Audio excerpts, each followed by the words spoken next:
খবর শুনছেন Indian news TV থেকে। প্রথমে হেডলাইন্স। হকার উচ্ছেদ আপাতত স্থগিত, 1 মাস সময় বেঁধে দিলেন মুখ্যমন্ত্রী। পুলিশের বিরুদ্ধে অভিযান জানাতে চান, থানায় যাওয়ার দরকার নেই। উত্তরবঙ্গকে উত্তর পূর্বের সঙ্গে জুড়ে দেওয়া হোক, মোদির কাছে আর্জি নিয়ে গেলেন সুকান্ত। অর্থমন্ত্রী বাজেট পেশ শেষ হতেই ধস শেয়ার মার্কেটে। দিল্লির সফরে মোদির সঙ্গে দেখা করতে চান দিদি, সাক্ষাতের সময় চেয়ে বার্তা গিয়েছে, খবর নবান্ন সূত্রে। এবারে আসছি বিস্তারিত খবরে। হকার উচ্ছেদ আপাতত স্থগিত, 1 মাস সময় বেঁধে দিলেন মুখ্যমন্ত্রী। অবৈধভাবে সরকারি জায়গা দখল হয়ে যাওয়া নিয়ে গত সোমবার রাজ্যের বিভিন্ন পৌরসভা ও পৌর নিগমের চেয়ারম্যান এবং মেয়রদের বিভিন্ন বিষয়ে সতর্ক করেছিলেন মুখ্যমন্ত্রী মমতা ব্যানার্জি। তারপর থেকেই বেদখল হয়ে যাওয়া জমি দখলমুক্ত করতে তৎপর হয় পৌরসভাগুলি। রাজ্যের জায়গায় জায়গায় শুরু হয় দখলদার উচ্ছেদ অভিযান। বৃহস্পতিবার এই বিষয়টি নিয়ে ফের নতুন করে বৈঠক ডাকেন মুখ্যমন্ত্রী।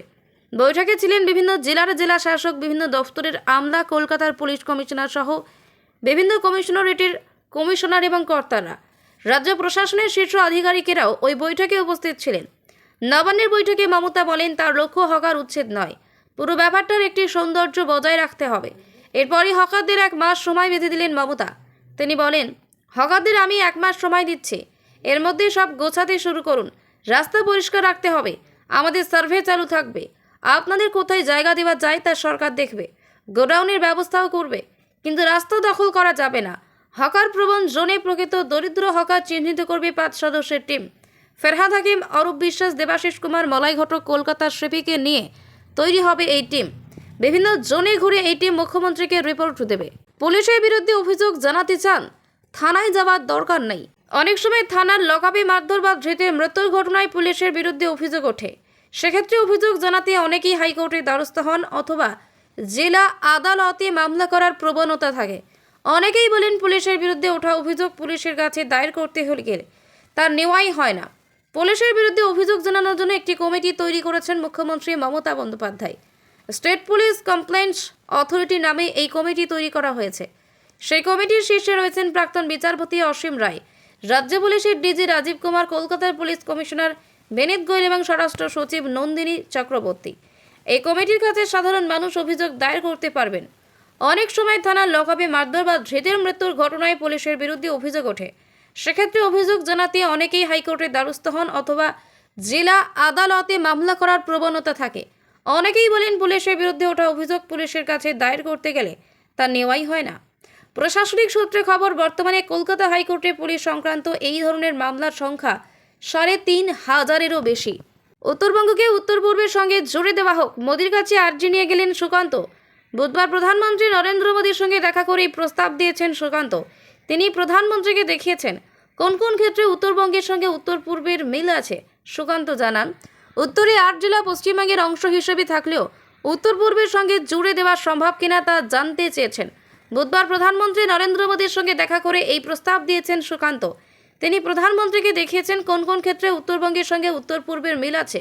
সুকান্ত জানান, উত্তরে 8 জেলা পশ্চিমবঙ্গের অংশ হিসেবে থাকলেও উত্তর পূর্বের সঙ্গে জুড়ে দেওয়া সম্ভব কিনা তা জানতে চেয়েছেন। তিনি মনে করেন, উত্তরবঙ্গকে উত্তর পূর্বের অংশ হিসাবে ধরে হলে কেন্দ্রীয় প্রকল্পের সুবিধাগুলি পেতে সুবিধা হবে, উন্নয়নের ক্ষেত্রে সুবিধা হবে বলেও মনে করেন তিনি। উল্লেখ্য, 2021 সালে প্রাক্তন কেন্দ্রীয় মন্ত্রী জন বার্লার মন্তব্য ঘিরে বিতর্ক চরমে ওঠে। উত্তরবঙ্গকে পৃথক রাজ্য করার দাবি তুলেছিলেন তিনি। পরে কেন্দ্রীয় মন্ত্রী হওয়ার পর সেই বিষয়ে সুর নরম করেন তৃণমূল সাংসদ শুভেন্দু শেখর রায়। সুকান্তের এই দাবিকে চক্রান্ত বলে উল্লেখ করেছেন। তিনি বলেন, উত্তরবঙ্গ বলে আলাদা কোনো ভূখণ্ড নয়, এই 8টি জেলা পশ্চিমবঙ্গের অবিচ্ছেদ্য অংশ। ওর কথা মেনে নিতে হলে কেন্দ্রীয় সরকারকে মেনে নিতে হবে। উত্তরপ্রদেশ সহ একাধিক রাজ্যের নতুন রাজ্যের দাবি উঠেছে। 40টি এমন নতুন রাজ্যের দাবি জমা আছে স্বরাষ্ট্র মন্ত্রকের কাছে। তার দাবি, বাংলার বিরুদ্ধে একটা চক্রান্ত করার চেষ্টা করছে বিজেপি। অর্থমন্ত্রী বাজেট পেশ শেষ হতেই ধস শেয়ার মার্কেটে। কেন্দ্রীয় অর্থমন্ত্রী নির্মলা সীতারামন কেন্দ্রীয় বাজেট পেশ করা শেষ করার সঙ্গে সঙ্গে ধস শেয়ার বাজারে। বোম্বে স্টক এক্সচেঞ্জের ইন্ডেক্স সেন্সেক্স 1000 পয়েন্টেরও বেশি কমে 80,000-এর নিচে নেমে গিয়েছিল। পরে সামান্য উন্নতি ঘটে। বর্তমানে সেন্সেক্স রয়েছে 80,024 পয়েন্টে। একই অবস্থায় ন্যাশনাল স্টক এক্সচেঞ্জেরও NSE নিফটি 50ও 1% কমে দাঁড়িয়েছে 24,200 পয়েন্টে। বাজেটে long term capital gain tax বা LTCG 10% থেকে বাড়িয়ে 12.5% করার ঘোষণা করেছেন অর্থমন্ত্রী। এই কারণেই শেয়ার মার্কেটে এই ধস বলে মনে করছেন বাজার বিশেষজ্ঞরা। কৃষি খাতের জন্য 1.52 লক্ষ কোটি টাকা বরাদ্দের ঘোষণা করেছেন অর্থমন্ত্রী নির্মলা সীতারামন। তাই কৃষি খাতের স্টকের দর 10% পর্যন্ত বেড়েছে। Kaveri seed company limited, Coromandel agro products and oils limited, Dhanuka agritech limited, Nova agritech লিমিটেডের মতো সংস্থাগুলি সবথেকে বেশি লাভ করছে। অন্যদিকে ONGC, Shriram finance, Hindalco, SBI life insurance, BPCL এবং রিলায়েন্সের দিন সবথেকে বেশি লোকসান হয়েছে। এলটিসিজি 10% থেকে বাড়িয়ে 12.5% করার পরে ব্রোকিং শেয়ারে পতন ঘটেছে। মতিলাল অসওয়াল ফাইন্যান্সিয়াল সার্ভিসেস, 5 পয়সা, ICICI securities, Angel one, IIFL securities এবং জিওজিৎ ফাইন্যান্সিয়াল সার্ভিসের শেয়ারের দর 2 থেকে 5% কমেছে। এছাড়া এইচসিএল টেক এবং টেক মাহিন্দ্রার মতো আইটি সংস্থাগুলির স্টকের দরও পড়েছে।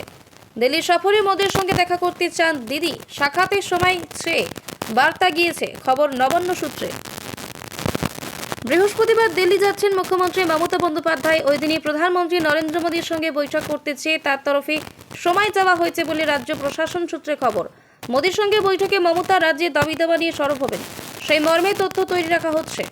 এমন দেখার প্রধানমন্ত্রী কবে বাংলার মুখ্যমন্ত্রীকে সময় দেন, বৃহস্পতিবার না শুক্রবার? কারণ শনিবার নীতি আয়োগের বৈঠক রয়েছে। বস্তুত মমতা দিল্লি সফরে যাচ্ছেন মূলত নীতি আয়োগের বৈঠক যোগ দিতে। শনিবারের এই বৈঠকে তিনি কি বলবেন, সেই মর্মে তথ্য জোগাড় করা হচ্ছে রাজ্য প্রশাসনের তরফে। সে কথা মমতা নিজেই বুধবার বিধানসভার নিজের দফতরে সংবাদ মাধ্যমের সঙ্গে কথা বলার সময় জানিয়েছেন।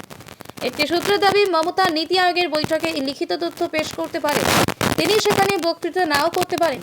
শুক্রবার মমতার বৈঠক তৃণমূলের সংসদীয় দলের সঙ্গে।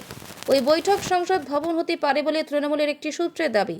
আবার অন্য একটি সূত্রের বক্তব্য, ওই বৈঠক হতে পারে বঙ্গভবনেও। তবে কোথায় বৈঠকটি করবেন মমতা নিজেই সেই সিদ্ধান্ত চূড়ান্ত করবেন।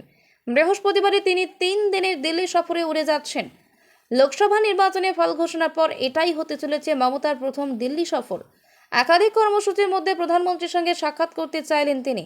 রাজ্যের দাবি দেওয়া নিয়ে আবারও প্রধানমন্ত্রীর কাছে দরবার করবেন মুখ্যমন্ত্রী। উল্লেখ্য, আবাস যোজনা বা 100 দিনের কাজের টাকা প্রকল্পে রাজ্যের বরাদ্দ অনেকটাই বেশি। এই নিয়ে বারবার বাংলা শাসক দল তৃণমূলকে সরব হতে দেখা গিয়েছে। রাজ্যের বকেয়া নিয়ে মোদী সরকারকে আক্রমণ করছেন মমতা নিজেও। লোকসভা নির্বাচনে প্রায় প্রতিটি সভা থেকেই কেন্দ্রের বঞ্চনা নিয়ে কথা বলতে শোনা গিয়েছে তৃণমূল নেত্রীর মুখে। উল্লেখ্য, গত বছর 20 ডিসেম্বর বকেয়া নিয়ে প্রধানমন্ত্রীর সঙ্গে বৈঠক করেছিলেন মুখ্যমন্ত্রী। বকেয়া উদ্ধারে কেন্দ্র রাজ্যের আধিকারিকদের নিয়ে সমন্বয় কমিটি তৈরি হয়েছে।